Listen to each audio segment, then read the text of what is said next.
Assalamualaikum warahmatullahi wabarakatuh. Bagaimana kabarnya pada malam hari ini? Alhamdulillah luar biasa, bersemangat, dahsyat, Allahu Akbar. Oke, alhamdulillah rabbil alamin wa bihi nasta'in ala umuri dunya waddin. Wassalatu wassalamu ala asyrafil anbiya'i wal mursalin sayyidina wa maulana Muhammadin wa ala alihi wa sahbihi ajmain, amma ba'du.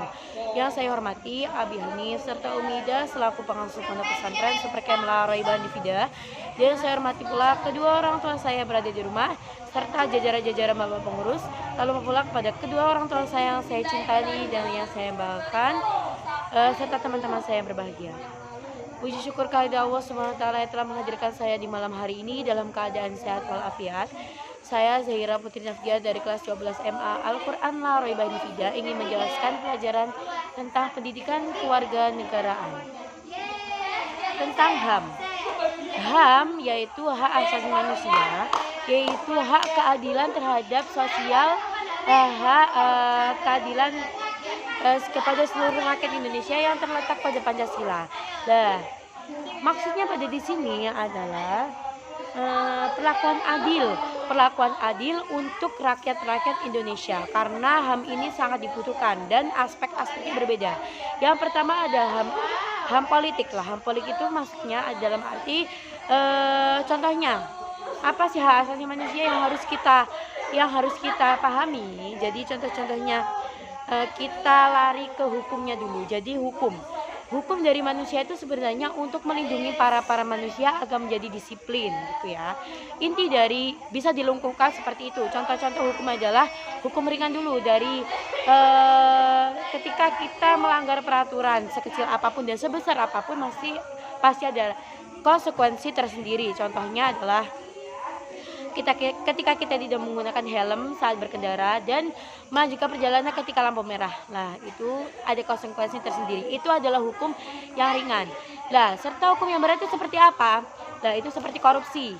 Nah, korupsi itu termasuk hukum yang berat. Lah, ini contoh hak asasi manusia harus dibenarkan ke depannya karena perlakuan adil terhadap manusia di Indonesia ini sangat keras, karena politik Indonesia itu tidak bisa dibuat bercanda, karena politik ini sangat penting untuk mengatur jalannya negara. Oke, lanjut. Banyak sekali contoh-contoh dan penampakan tentang hak asasi manusia yang harus kita ketahui. Yang pertama, contoh-contoh perilaku hak asasi manusia yang harus kita penuhi atau harus kita lihat, harus kita pandang adalah perlakuan kita sendiri terhadap kita harus disiplin, harus belajar sungguh-sungguh, harus rajin, menaati peraturan dan lain-lain. Itu bisa dilihat dari hak asasi manusia dari kita sendiri. Ketika kita melihat orang lain seperti itu, hendaknya kita harus mengoreksi diri kita sebelum kita berkata kepada orang lain, karena belum tentu apa yang kita lakukan itu benar di mata orang lain. Oke, manfaatnya kita menerapkan HAM adalah untuk keadilan sosial, bukan hak keadilan sosial saja, tetapi hak kepada kita sendiri, dan ini sangat menguntungkan untuk negara kita. Jika kita ada perlakuan adil terhadap negara kita, maka kita insya Allah akan bisa menghargai satu sama lain.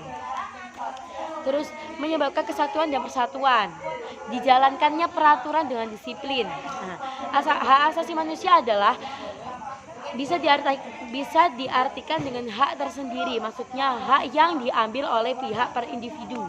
Jadi Indonesia ini bisa disebut juga dengan bolehnya berpendapat satu hak lain. Jadi itu hak kita adalah hak asasi manusia ketuhanan, hak asasi manusia kemaslahatan, dan yang lain masih banyak sekali, karena hak asasi manusia itu menyangkut hukum.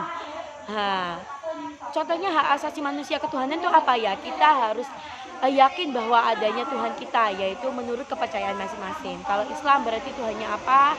Dan kita harus berdoa dan meyakini bahwa Dia selalu berada di samping kita. Oke. Banyak sekali manfaat-manfaat dari aspek-aspek negara tentang hak asasi manusia dalam undang-undang dan tentang HAM ini kita mendapatkan hikmah yang banyak. Seenggaknya kita menghargai pendapat orang lain, karena tidak seluruh hak asasi manusia atau hak diri kita diterima oleh orang lain. Jadi jika kita menghargai, maka kita dihargai pula. Oke, sekian dari saya, kurang lebihnya mohon maaf, tolong lebih dan kurangnya diterima. Mungkin di sini sama-sama belajar ya, karena kita banyak sekali kekurangan yang diucapkan. Oke, sekian dari saya, kurang lebihnya mohon maaf. Assalamualaikum warahmatullahi wabarakatuh.